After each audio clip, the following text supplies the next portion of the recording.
Have you created your YouTube channel and you don't know what to do so you have more followers? Or perhaps it's costing you a lot of work to make more people become part of your community. Today I have a guest as Muaaz, and he'll be telling us tips on how to grow your YouTube channel. Yeah, thanks for having me on, man. I really appreciate it. No problem. So tell us about yourself. So right now I'm a 22-year-old recent college graduate. I graduated last year and I got a degree in information systems, which is kind of like business IT. I've been on YouTube for a while, but I've only been taking it seriously for I'd say about the last like 4 to 5 years. Kind of like Red is when I was starting college is like when I was like, okay, let me try taking this a bit more seriously and kind of like see what can happen with it. Right now I kind of like help people build their influence through online video and social media. So I'll make tutorials about things that I think people might be searching for if they want to become streamers or content creators and things like that. Just because I have a pretty good tech background, so I'm kind of able to make tutorials about things that people might be looking up. And then while growing my channel that way, people have asked me for just basic tips on how they can grow their own channel. So I've shared some things that have worked for me along the way. And I guess that's like a quick little description of like who I am and what I've been doing as of late. Great. Why did you decide to start doing tip videos? I didn't really, plan about it like originally. Like I said before, my main goal was kind of like do a intersection of like gaming and tutorial content. So I was making like gaming tutorials, and I was also making tutorials for people who want to make gaming videos as well. Like I was kind of just trying to tailor to both of those communities. I never originally even planned on making like tip videos about how to grow your channel and things like that. But then as I was growing my own, a lot of people were asking me, "Hey man, I'm struggling. Do you have any tips?" So I was like, "Okay, let me maybe compile like 2 or 3 tips I can put in a video, throw it out there, and maybe it can help a couple of people," because I myself struggled to grow a lot like when I was starting as well. So I thought, okay, let me like 2 to 3 tips that have worked for me. Pretty basic ones too, like have good thumbnails, titles, whatever, right? And I throw them out, and they got pretty good feedback from like the community that was already watching my tutorials. And I didn't even plan to, like for that to happen. Like I just made it because I saw a couple people ask me about it. So I went ahead and made just one tip video, and it did pretty well. So then I started doing them like maybe once a month, and it kind of just like accelerated like the consistency with them like over time. But yeah, it never really was a plan from the beginning. It just kind of happened over time. Great. I personally find your videos like really useful for like there's some stuff that help me a lot.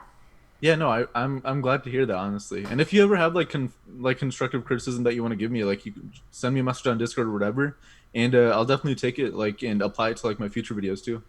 Yeah. Where do you get the tips you use in your videos? Honestly, it's just like what works and doesn't work for my own videos too, right? Because like I still, even though I make tip videos, I don't consider myself as a primary like channel. Like for the most part, I still think I'm a tutorial channel making tech tutorials and things like that.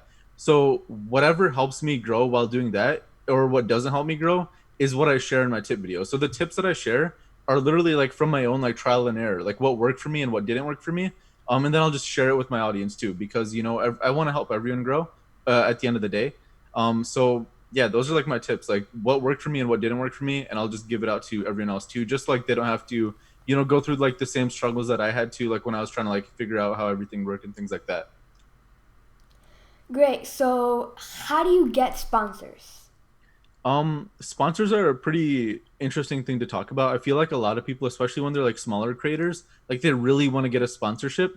But the thing is, like when you're a smaller creator, a sponsorship really doesn't do a whole lot for you, right? Because there's not going to be like a mutual benefit for you and the company that's sponsoring you. So like, I think I used this example in one of my previous videos too. But like, if a company that makes gaming PCs sends you a $2,000 gaming PC, but you only have like 100 subscribers, you're probably not going to be able to get most of your subscribers to buy that same computer from the company, so that the company makes the money back over time along with like profit. You know what I mean? Hmm. So I feel like a lot of people when they're smaller, they like try rushing into getting sponsorships, which you really don't need to do. My biggest tip, honestly, is just keep creating content along the way.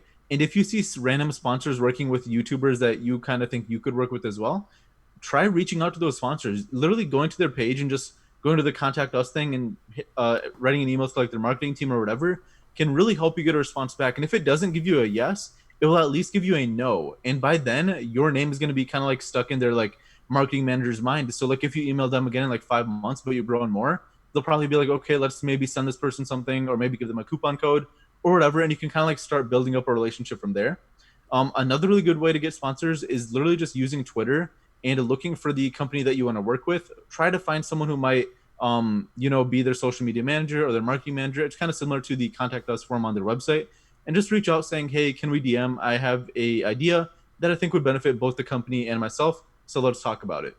From there, though, it's kind of up to you and being able to like really pitch yourself to the company and give them a reason to want to work with you, right? Because these companies are like $1 million companies. They don't really need to work with YouTubers if they don't want to, right? So you really want to give them a reason to want to work with you. Like show them, oh, these are the numbers I get on my videos. This is how like engage my audiences with the content I make.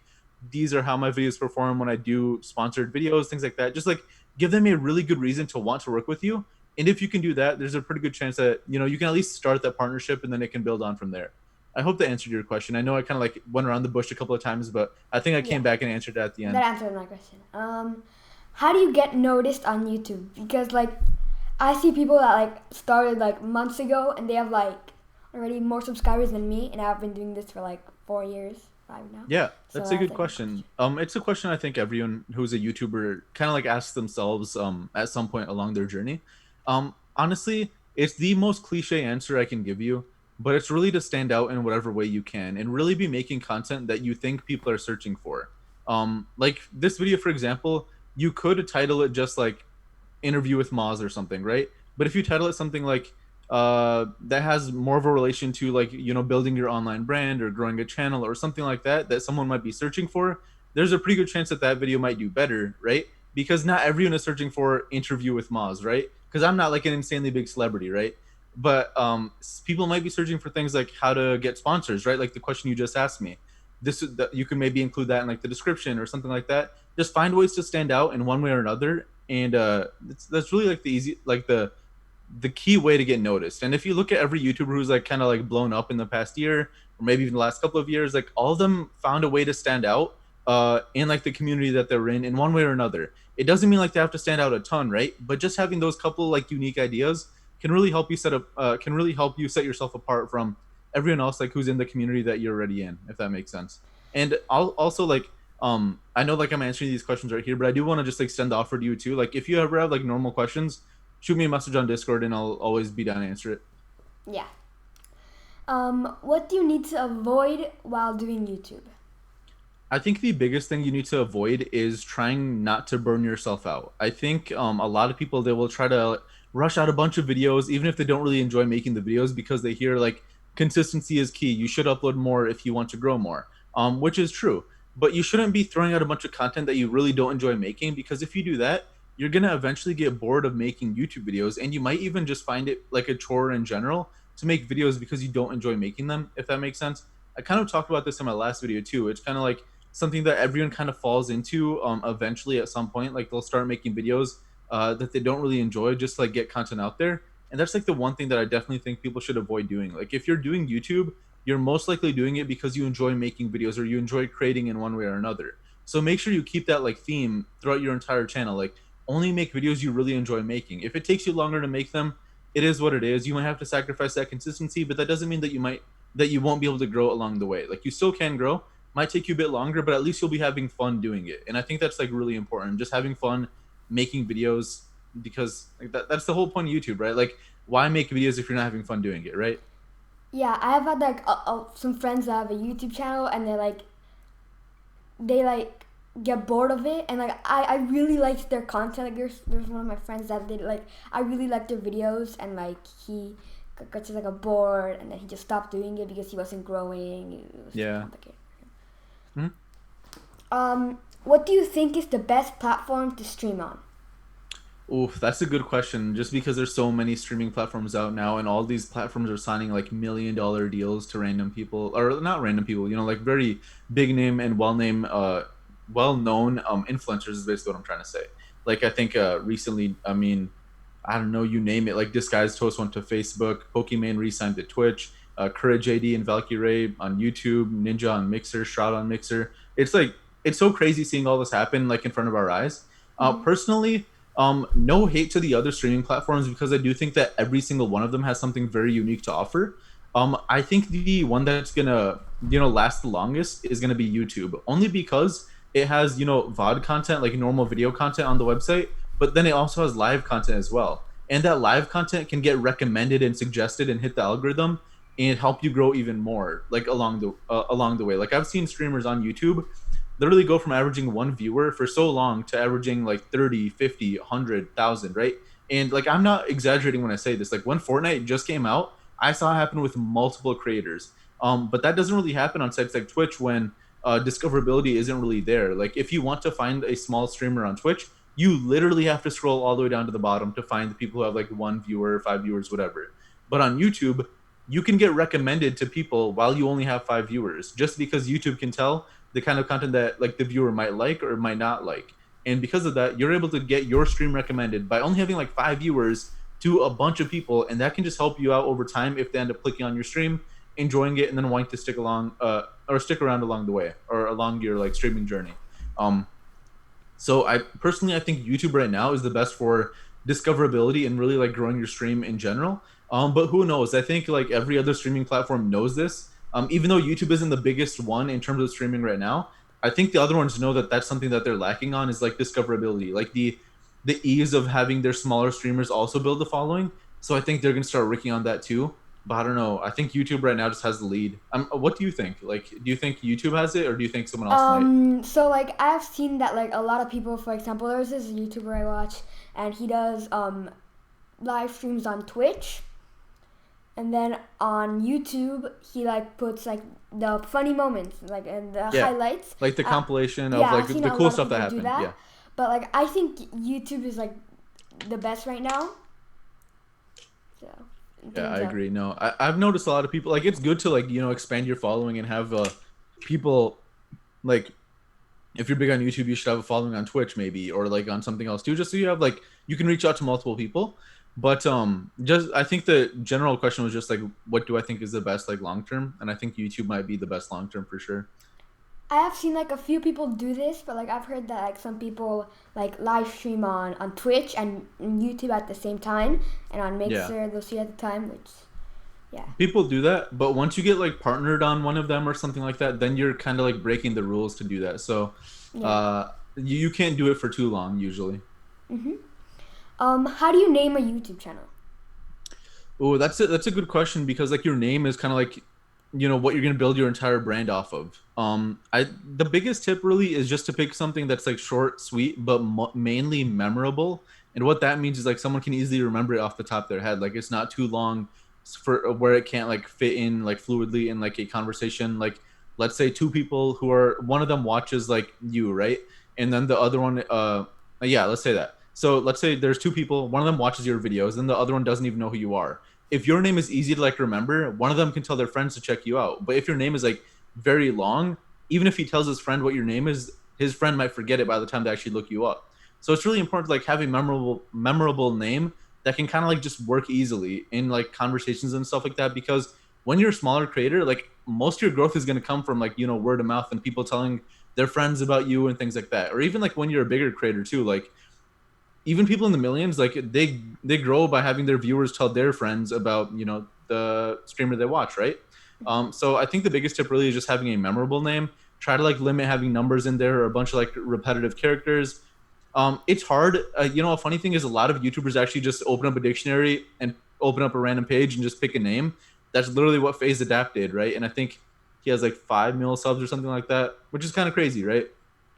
But yeah, I think the main thing, I've said it like four times now, but it's like picking a name that is very easy to remember, because that's how you're going to grow your channel over time, is like through the word of mouth from your community, telling their friends, then they tell their friends, and so on and so forth. Yeah, and I then don't know if also that's like a good answer to your question. I'm sorry. yeah, and also I've seen like some people like Vsauce, I think, and he That's a great used name, right? Like easy name. I think he used a random name generator or something to get his name. Yeah, no, people do that too. Sometimes those random name generators like give you a really long name or like a weird name or something. So I guess you might have to like generate a couple of times until you find something you like. Another great tip is when you find a couple that you like, ask your friends like which one would they like if they watched a YouTuber, which one would they like more? Because your friends are kind of like the viewers Mhm. that you can kind of like use as like a sample size. So come up with like 5 names, ask your friends which one they think is better, and most of the time they're probably going to be right because you can consider them like the viewer or like the average viewer. So yeah. I have a friend that used random name generator to get his name. It's Yeah. pretty long, but I think it's pretty easy to remember. Yeah. Okay. How do you revive a dead YouTube channel? Man, you got some great questions. So I think the best thing when your channel isn't growing the way you want it to is kind of use it as a opportunity to try new things. I know like when a channel is not really growing the way you want it to, it can be very frustrating because it's worked for so long and then it just kind of stops working. But the best thing to do there is just try new things. Like it's an opportunity for you, honestly. Is like if your channel already isn't performing well, there's really no harm in throwing out random pieces of content that you're somewhat interested in and seeing what does better than the other stuff. And while you're doing that, you might find something that does a lot better than everything else you've uploaded. And then from there, you can maybe double down on that, try uploading more content based around like that little topic or whatever, and just kind of go from there.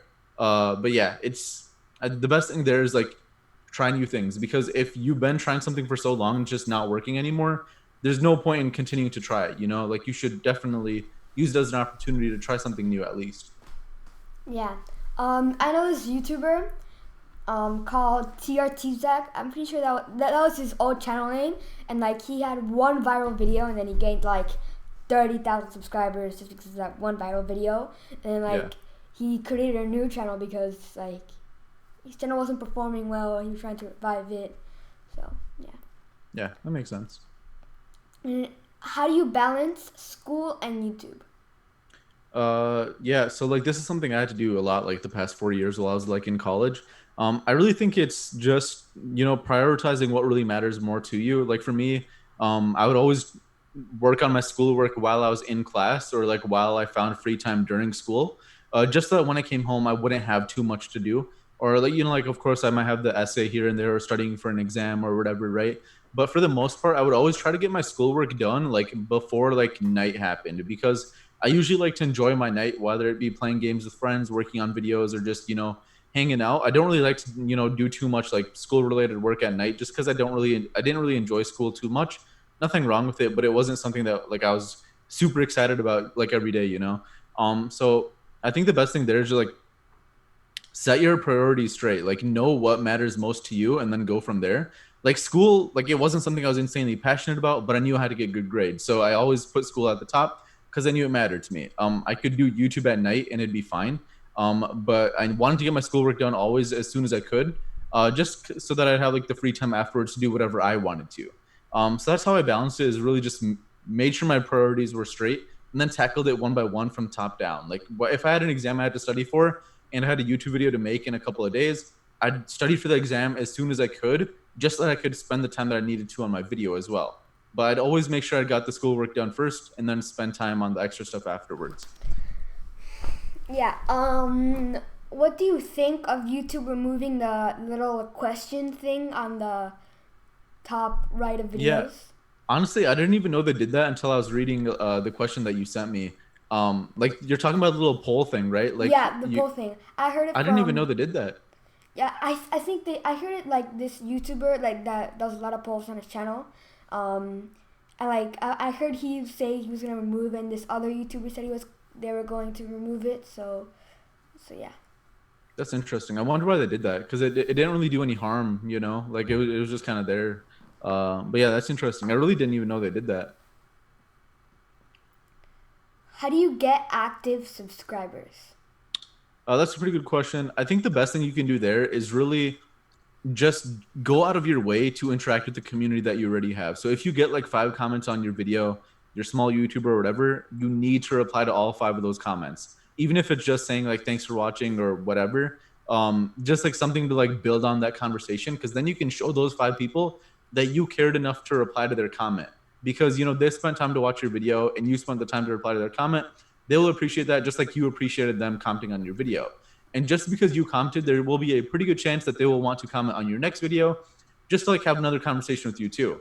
And if it keeps going on from there, they might go and follow you on social medias and things like that, just because they can tell like you care, like you're going out of your way to talk with the people who spend time of their day to watch your content. So I think the best way to get active, like anything, is really just engaging with them, like showing them that you care, because it goes a long way, like for real. Like I don't know, like I guess you can maybe even like use this as an example. Like I think you wrote me an email initially, and like we've been talking on Discord briefly, but like I showed you like I care that you're spending enough time to like do all this, right? And I even got on this, right?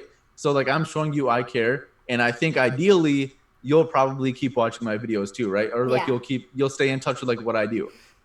So like like going and doing like an interview is a bit bigger of a deal than just replying to someone, but like still like I'm showing you I care, right? Like I wanted to do this and I think it'd be fun to do. So yeah, like going out of your way is the best way to like, build an active community, I think.